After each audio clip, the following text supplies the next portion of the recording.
¿Qué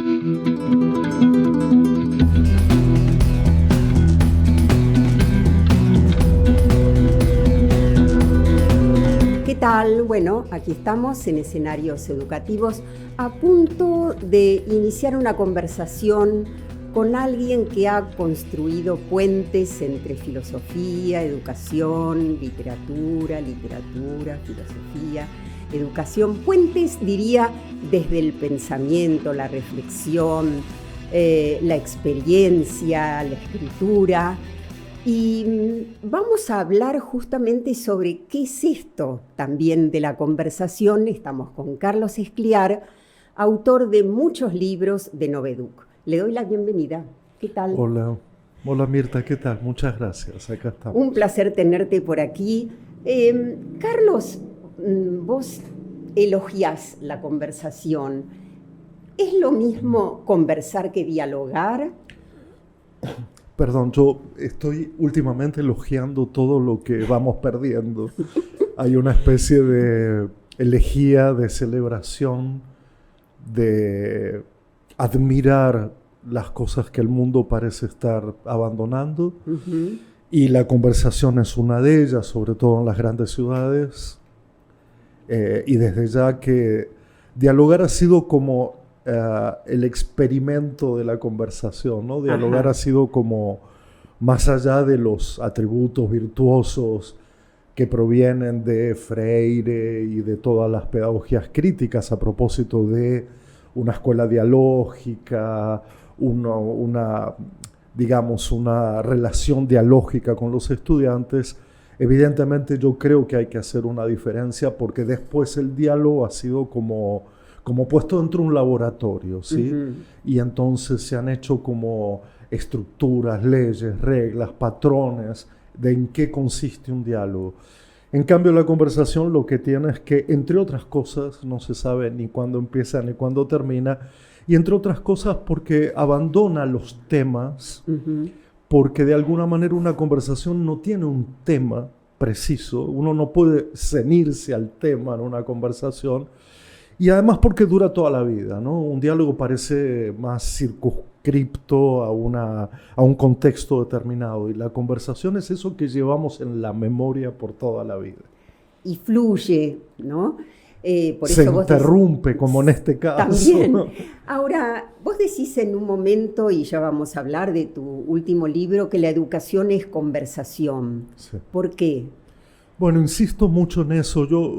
Yo sé que vos sabés bien que vengo de un campo históricamente llamado educación especial. Más específicamente, donde más he trabajado es en el campo de las personas sordas, pero también en otros campos de eso llamado educación especial, donde lo que notaba era la enorme dificultad para conversar y por lo tanto, por añadidura, la pregunta era: si no puedo conversar, no puedo enseñar. Uh-huh. Puesto en ese sentido y más genéricamente, uno diría que educar es conversar sobre qué vamos a hacer con el mundo, con este mundo, y qué vamos a hacer con la vida, con estas vidas, ¿no? Entonces, las didácticas, los currículums, son temas de conversación y son formas de conversación. No es poca cosa decir que no es conversar de cualquier cosa, no es una conversación de ascensor, no es una conversación de bar. Es una conversación ética, es una conversación estética, política, artística. Y seguramente en las escuelas se conversa en diferentes direcciones. Conversan los alumnos entre sí, los docentes entre sí, docentes con alumnos, docentes con familias. Sí. Le das, y ahora sí vamos a hacer referencia a tu último libro, Cartas Educativas, una correspondencia pedagógica con los colectivos docentes, donde no necesariamente decís lo que corresponde decir, pero sí lo que se necesita. Y vos le das entonces, en este tema de la conversación, una importancia a la escucha. Uh-huh. Digamos, el libro se llama Cartas Educativas, son cartas, ayúdame, algunas las enviaste, sí, otras no. Cartas en ocasión de presentaciones de libros o de congresos, o cartas a directoras, o cartas prólogos de libros. afortunados los autores que te tuvieron como prologuista. Entonces, una de las cartas hace referencia a la escucha. ¿Cómo sería esto de la importancia de escuchar? A ver, se entiende la conversación como básicamente se le ha dado privilegio a las formas de hablar, a las formas del enunciado, a lo que queremos decir, a cómo decirlo. Y sin embargo, una conversación lleva el peso de dos personas que se están prestando atención. Es decir, que yo valoraría mucho más el prestar atención que el tomar la palabra. Y que en todo caso el tomar la palabra signifique o suponga una responsabilidad ética, pero sobre todo tiene que ver con prestar... en este mundo en el que no estamos prestando atención a lo de al lado, a lo cercano, de alguna manera lo que estoy planteando en una de las cartas, pero creo que en general el tono que le quiero dar a este asunto es cómo podemos volverle a prestar atención al mundo en general. Porque me parece que hoy el mundo un poco te pide que lo desatiendas, que es mejor cuando uno está desatento, cuando no escucha y cuando solo de alguna manera conversa consigo mismo o solo se atiende a las propias necesidades y deseos. Cuando decís este mundo, este momento, este hoy, pienso qué importante esto que señalás en una de las cartas, que es la conversación como hospitalidad y no como hostilidad, porque hay mucha hostilidad. Claro. Digamos que hay hoy un mundo dividido, lo vengo planteando desde hace bastante tiempo entre aquellos y aquellas que quieren solo tener razón y aquellos y aquellas que de alguna manera buscan verdades cooperativamente, comunitariamente. Creo que ahí hay otra explicación del abismo que separa hoy el mundo moderno entre el tener razón de inmediato, el tener razón a toda costa, y el tener razón significa abandonar la conversación. Es no proponer una conversación, es no escuchar a los demás. No escuchar, te iba a decir justamente. Pensaba todo esto, qué importante es en el ámbito escolar, en ámbitos de aprendizaje, de estudio, que te gusta mucho más llamarlo así, esto de creer que uno tiene la razón y no escuchar la razón del otro, cuánto empobrece, ¿no? Yo recordaba que Platón en los Sofistas hablaba del Sócrates que se enfurecía con los vendedores de verdades. Claro. Es decir, con aquellos primeros sofistas que lo que hacían era venderte la posibilidad de que tuvieras razón en una discusión con los mejores argumentos hechos a medida. Ahora, tener razón no significa que se comparte una verdad históricamente creada, históricamente determinada y de la cual somos herederos.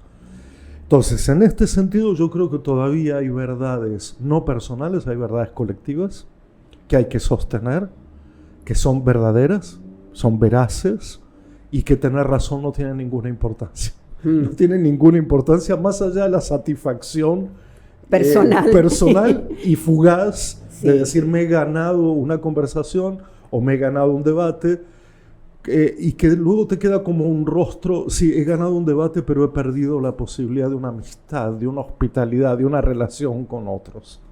Y tomando esta idea de hospitalidad que la asocias mucho a la escuela, ¿a vos te gusta visitar escuelas y respirar la atmósfera de una escuela? Sí. De hecho, una de las cartas de tu libro, Cartas Educativas, hace referencia a una visita y al haber respirado la atmósfera y haces referencia a una escuela artesana. Sí.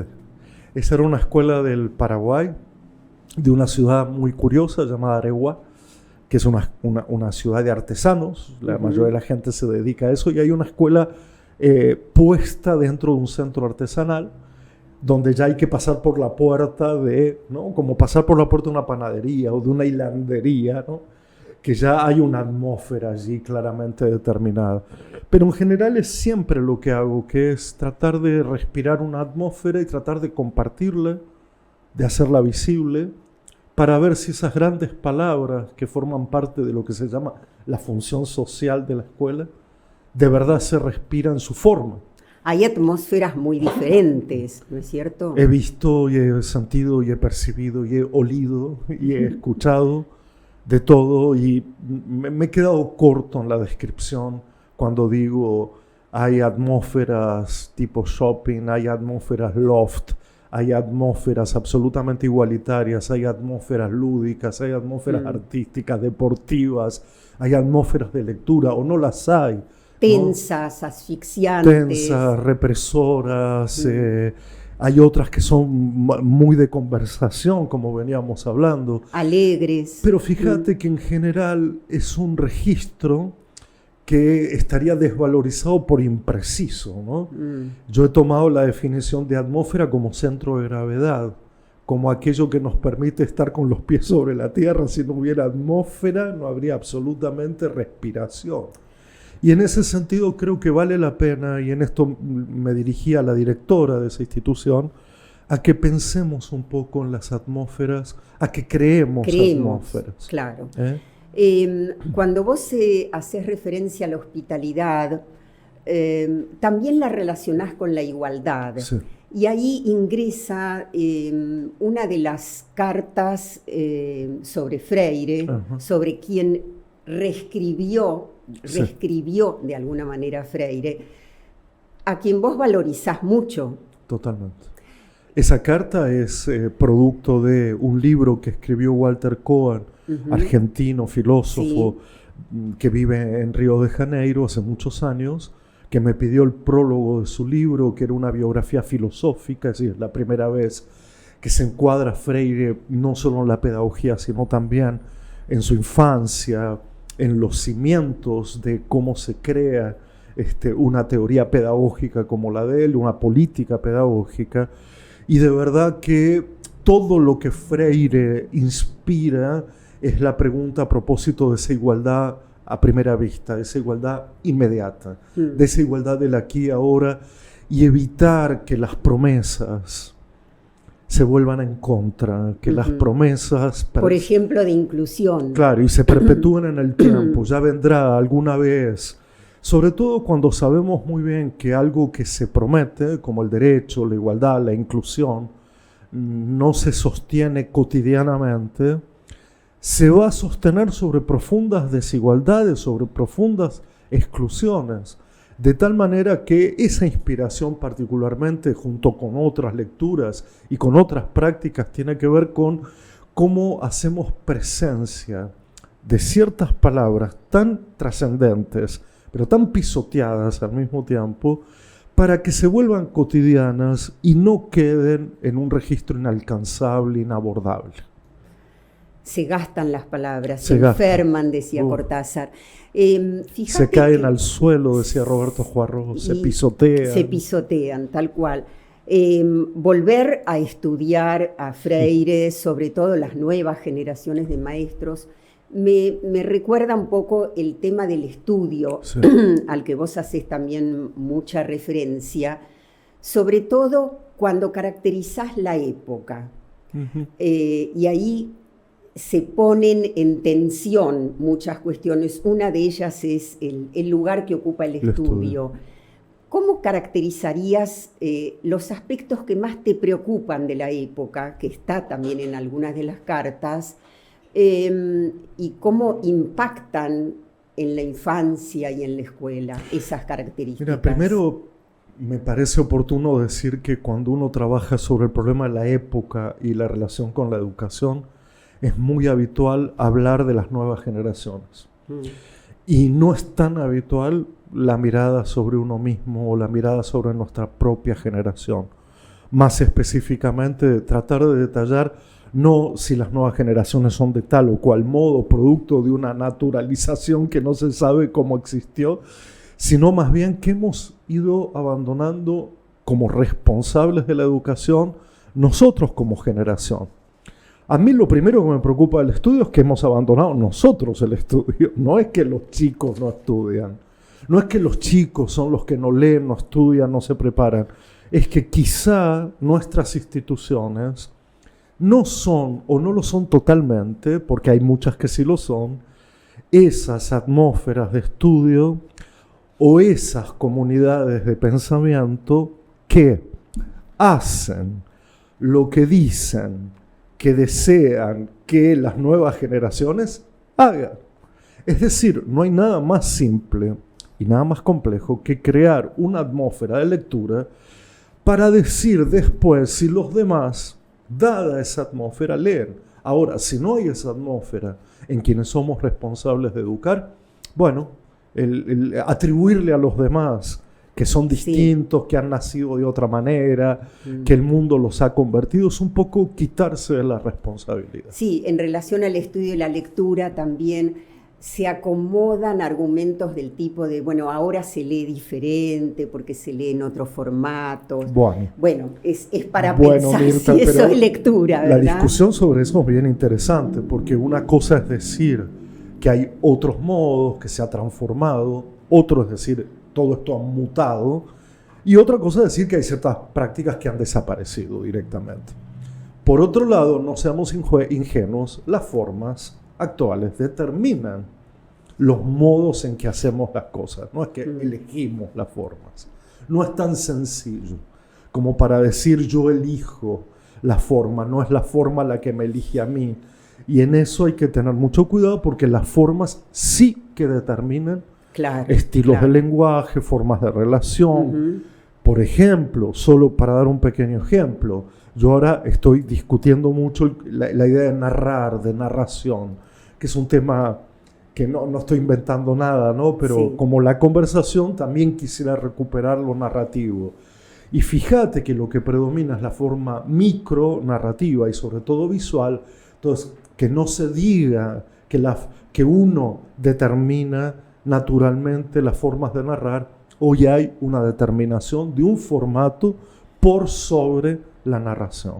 Sí, y la tecnología y las tecnologías de la información y la comunicación han cambiado. Vos haces referencia en Cartas Educativas, los modos de leer y de escribir. No es lo mismo un mensaje que una carta, o desarrollar una narración. Vos fíjate que, volviendo y para ir cerrando el tema del estudio, caracterizando la época vertiginosa como lo haces, eso no tiene nada que ver con el estudio, ¿no? Que requiere esa concentración. Haces referencia incluso a 3 obras de arte que me parece que ilustran justamente muy bien lo que implica estar con ese frente a un texto y bueno, poder desentrañarlo, poder releerlo. Totalmente, porque la iconografía clásica, digamos, del estudio es la del individuo volcado sobre un texto, sobre un cuaderno, con poca luz, en un ambiente asfixiante, en soledad. Y a mí me gustaría combinar esa imagen absolutamente necesaria, es decir, uno no puede, sino estudiar por sí mismo, ponerla en términos de comunidad escolar y decir, a esa imagen le corresponde también una imagen colectiva del estudio colectivo, de la circulación de los contenidos, de la democratización del conocimiento, de la relación con el saber. Pero hoy está claro que los descubrimientos no son de saber, sino de velocidad. Claro, eso tiene que ver con la época, ¿no es cierto? Y también el hecho de tener que ser exitoso, y ahí vamos ingresando a un tema que vos trabajaste muchísimo, por algo traes esto de haber trabajado en uno de tus primeros trabajos y de tus primeros escritos, tienen que ver con el tema de las diferencias. Sí. Y qué largo camino se ha recorrido, y seguramente falta más, porque podemos recordar que se hablaba de minusválidos, de deficientes, se hablaba de escuelas diferenciales. Bueno, el éxito del rendimiento atenta contra las singularidades, ¿no? Que pueden ser tiempos diferentes, aproximaciones diferentes al aprendizaje. El gran cambio que es cierto, se constata, se habla de otra manera, el discurso es otro, tiene también una contrapartida en las formas escolares. Si no es solo un tema de especialistas, ¿no? Que han mejorado su forma de referirse al tema, pero la vida cotidiana tiene que haber cambiado, esto tiene que afectar, tiene que ser una mejor calidad de vida para la gente. Si no, solo constatamos un plano de progresión del saber independientemente de la vida cotidiana de la gente. Me da la impresión que cada vez que se cierra una institución, que cada vez que se abandona una práctica solidaria, de cuidado, de compañía, de conversación, y cada vez que se apela al latiguillo aquel de hay que triunfar en la vida, hay que ser exitoso y tal. Hay que ser el número uno. Se deja un tendal de gente afuera que solo puede adaptarse a esas exigencias de una manera muy, muy diferente a lo que podría ser plantearse qué quiero hacer yo con mi vida. No da margen para esa pregunta, que es una pregunta hoy absolutamente inconveniente y fuera de época, ¿no? Preguntarse de verdad qué queremos de nuestras vidas, tener un espacio donde narrar una biografía que se aparte de las formas en que he nacido para poder escribirla de otra manera. Ahí ligar el tema de educar como recomenzar, no tanto como comenzar algo, porque comenzar ya es el nacimiento, pero sí de recomenzar. Si la escuela te ofrece formas de recomienzo, más allá de si he nacido con este cuerpo, con este otro cuerpo, si he nacido con este género, con este otro género, si he nacido con este color de piel, porque si no, la escuela es una copia del nacimiento. Y en nuestras sociedades el nacimiento ya es desigual. Sí. La escuela no puede repetir el nacimiento.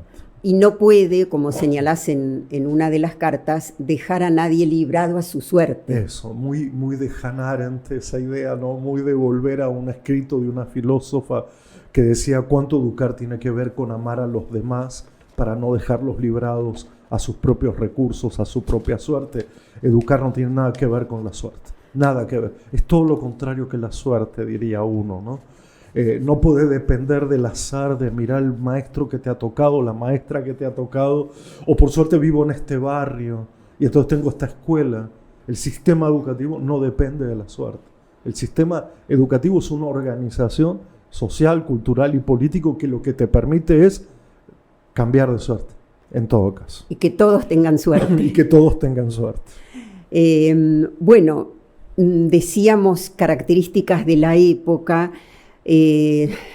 La relación con los medios, esta idea de que puede ser importante ser influencer, y tiene que ver un poco con también hasta dónde la escuela ayuda, es fácil decirlo, pero no seguramente llevarlo a cabo, a que se egrese de la escuela con un proyecto de vida. Aún en esta época. Y sobre todo en relación con el mundo, quiero decir, un proyecto Así de vida es. personal, social, singular, plural, ¿no?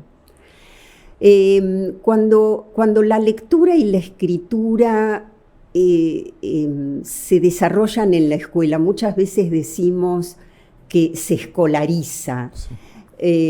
Son temas muy tuyos, el de la lectura y la escritura. ¿Qué escribimos? ¿Qué tipo de intervención hace un docente si tiene que hacerla de esas producciones de texto de los chicos? ¿Qué leemos? ¿Leemos por obligación? ¿Leemos para ser evaluados? Uy, esta es una época que ha vuelto a poner la centralidad, a mi modo de ver equivocadamente, en la cuestión de la escritura y la lectura como aprendizajes utilitarios, digamos, como aprendizajes testigos de que la escuela funciona, ¿no? Pero esta es una escuela del siglo XIX prácticamente, que lo que vuelve a hacer es alfabetizar de una manera cognitiva, alfabetizar de una manera codificada y no prestarle atención no solo a lo individual del logro del aprendizaje, sino también a lo que hay en un libro, de lo que hay en una lectura, que no es solo esta cuestión de tener un medio para después ir hacia el mundo del trabajo, ir hacia el mundo de la ciudadanía, sino que en sí mismo tiene validez y virtuosidad, que no es otra cosa que lo que hay dentro de esos libros, que hay memoria, historia, hay lo que miles de hombres y mujeres hicieron antes que nosotros, y gracias a los cuales estamos aquí y ahora. Hay mundos, hay lugares, hay tiempos que de otra manera serían inaccesibles. Yo le prestaría, por supuesto, mucha más atención, pero ese es mi defecto literario, aunque no creo que esté muy equivocada la idea de, más que pedagogizar la lectura y la escritura, hay que literaturizarla. Me cuesta decir esto, pero de alguna manera no se puede hacer caricatura de los textos. Aquí no se trata de volver más accesible, de simplificar el problema.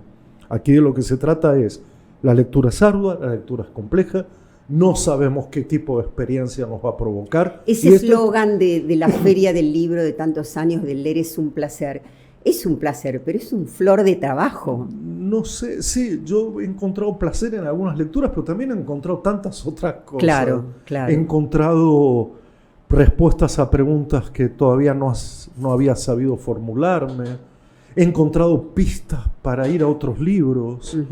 He encontrado desorden allí donde yo veía orden. He encontrado complejidad donde creía que todo tenía otro nivel más simplificado.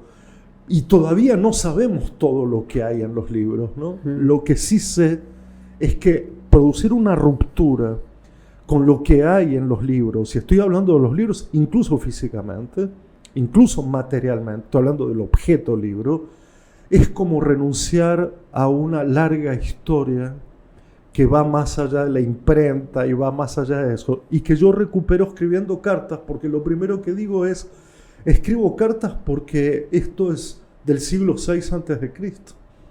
Me sumo a una tradición, porque de otra manera, esa tradición me siento responsable de que permanezca, de que continúe, no yo personalmente, no Carlos Escliar, sino cualquiera podemos de alguna manera mantener, aunque frágilmente, el hilo de una cierta tradición, que es lo que crea comunidad.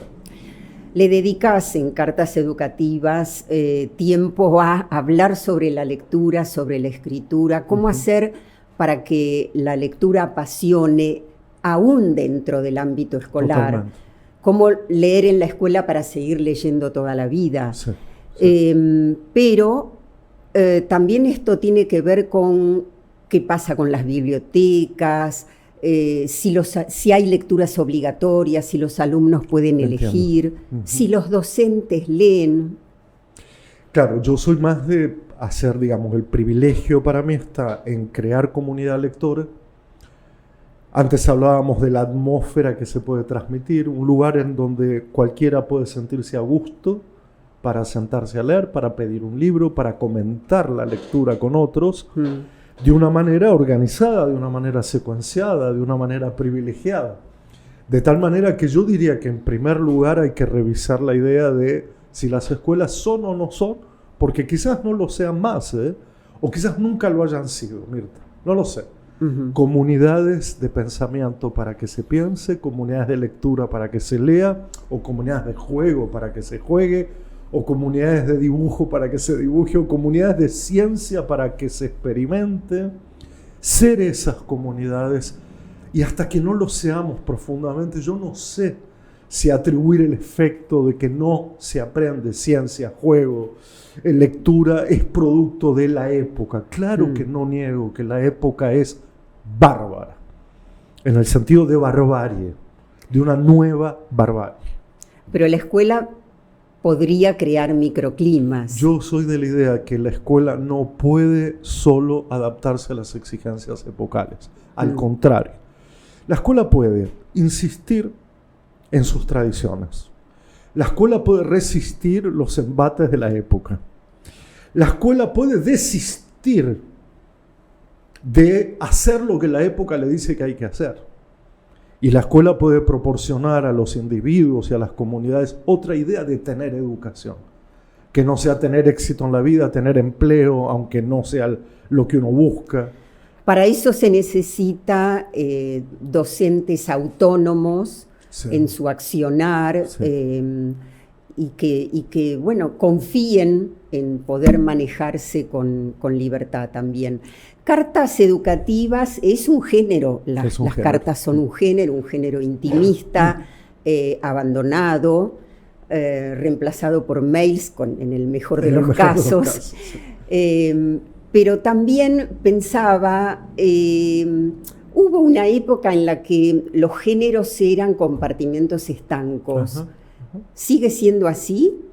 No, está claro que, por ejemplo, la escritura ha sufrido una enorme transformación. Así es.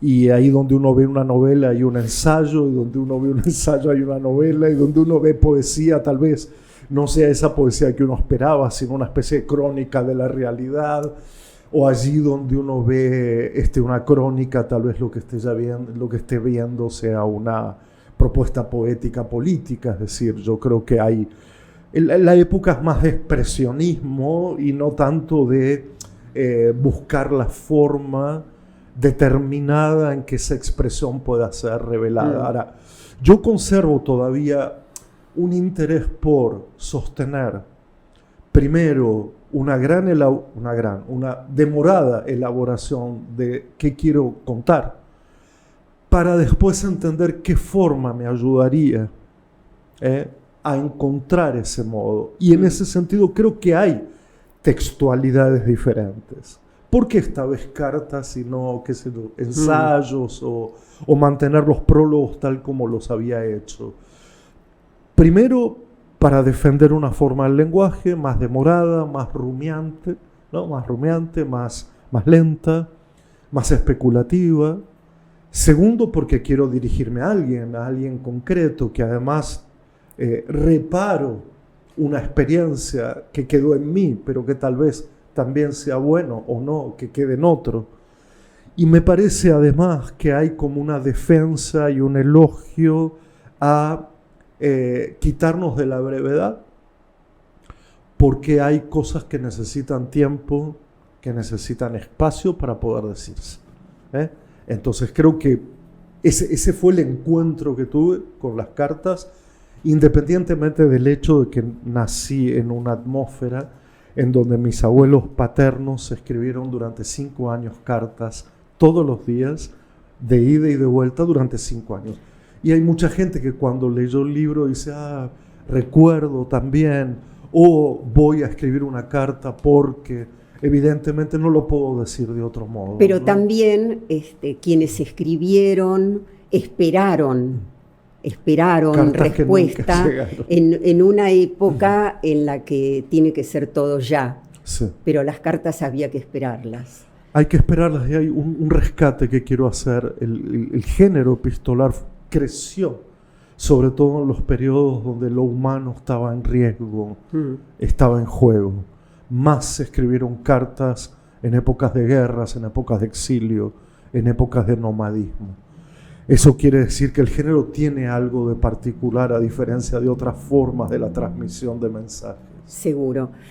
Carlos, tenemos que despedirnos. Yo diría que Cartas Educativas es un libro para leer, para subrayar, para volver a leer. Es un muy buen regalo y es un libro que atraviesa un montón de temas con la escritura característica de Carlos Escliar, que es poética.